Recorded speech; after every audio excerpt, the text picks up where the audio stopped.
Elon Musk is known to have beef with a lot of people. He says he's not the biggest fan of Warren Buffett, he's blasted Mark Zuckerberg's Meta, and he frequently pokes fun at Jeff Bezos. Jeff who? But one guy he really doesn't like is Martin Eberhard, one of Tesla's co-founders. He's the worst person I have ever worked with, and that is saying something. Okay, I've worked with some real assholes. The two have squabbled over who actually founded Tesla. I'm not sure why he has to also say that he was a founder when he wasn't. I don't understand that. Oh, yeah, whatever. It would be accurate to say that there were like 5 co-founders of Tesla. And he counts himself as one of them. Martin Eberhard and fellow engineer Mark Tarpenning incorporated Tesla Motors in 2003. Ian Wright, J.B. Straubel, and Elon Musk joined later. However, Musk believes there's no way Tesla would have even gone into production without him and J.B. Straubel, its chief technology officer. Musk pushed Eberhard out of his role as CEO and eventually out of the company in 2007. By then, Musk had been with Tesla for 3 years. He used his earnings from PayPal to sign on as one of the first investors in Tesla in 2004 and became chairman of the board. So why does Elon Musk despise Martin Eberhard? He even went so far as to say, "I wish I had never met him." He believes Eberhard nearly drove the company into the ground when trying to produce Tesla's first car, the Roadster. You can have a car that's quick and you can have a car that's electric, but having one that's both is how you make electric cars popular. Trouble is, Musk didn't think Eberhard was capable of building an electric sports car. He says Eberhard wanted to outsource car battery production to a barbecue manufacturing factory in Thailand, as they were having trouble finding a factory willing to produce an advanced lithium-ion battery pack. When a Tesla team went over to check out the factory, instead of a factory, they found a concrete slab with posts holding up a roof, as Ashley Vance detailed in his book about Elon Musk. Since the Thai company couldn't make a battery pack, it caused issues for the rest of the supply chain. The plan was to have the battery cells made in Japan, shipped to Thailand, where they were turned into a battery pack, then shipped to England, where a company called Lotus Engineering would build the body of the car and attach the battery pack, before making its way to the initial market in California. Musk alleges Eberhard screwed up in other areas, too. He says he outsourced the carbon fiber body panels to a company that couldn't make them. Carbon fiber is a special material. It's very strong for its very lightweight. He said the gaps between the body panels were so big, you could put your thumb in between them. Unfortunately, I don't have pictures of the original Roadster's body panel issues, but here are photos someone posted on Twitter of a Model 3 with large gaps between the panels. Possibly the greatest mistake Tesla made in the early days was deciding on the transmission system for the Roadster. Musk says Eberhard refused to change the motor size, so to achieve 0 to 60 as quickly as possible without a bigger motor, they required a 2-speed transmission rather than a single-speed one. The first gear would take the car from 0 to 60 in less than 4 seconds. The second gear would take the car up to 130 miles an hour. However, the transmission couldn't handle the jump from the first gear to the second. Eberhard had vowed to begin shipping the Roadster in late 2007, but there was no way that could happen with the transmission issues.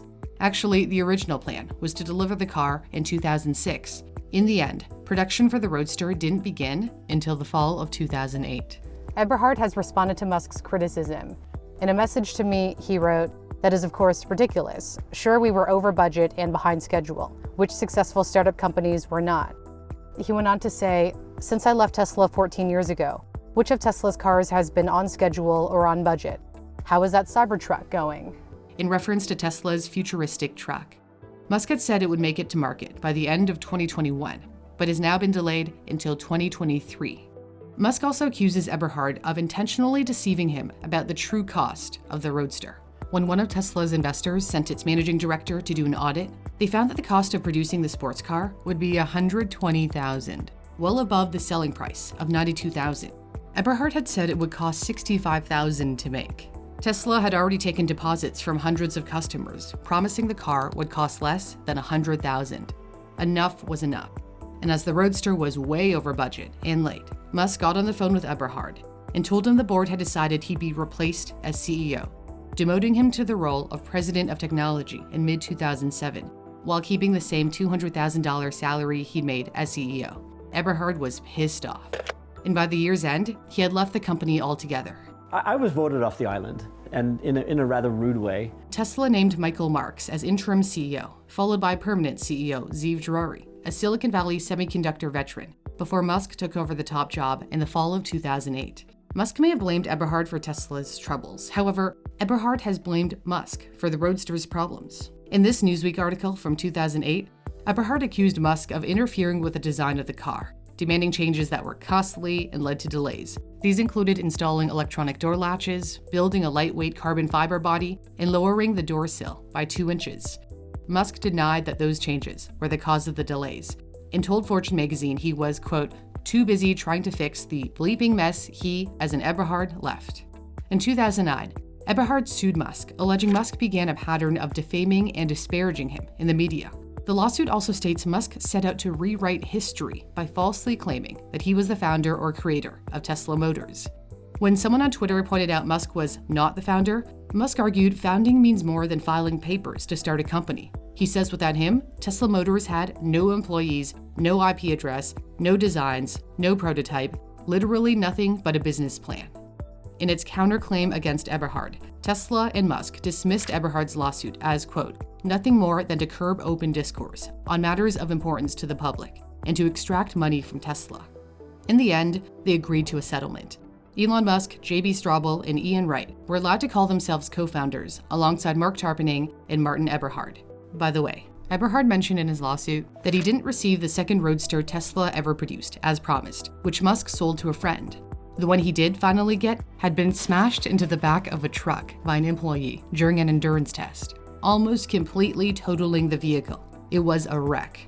Perhaps a metaphor for the relationship between Musk and Eberhard? After leaving Tesla, Eberhard briefly led Volkswagen's EV development in the US, was the VP of Ativa, which is now Lucid Motors, for only 6 weeks, and also ran his own electric startup.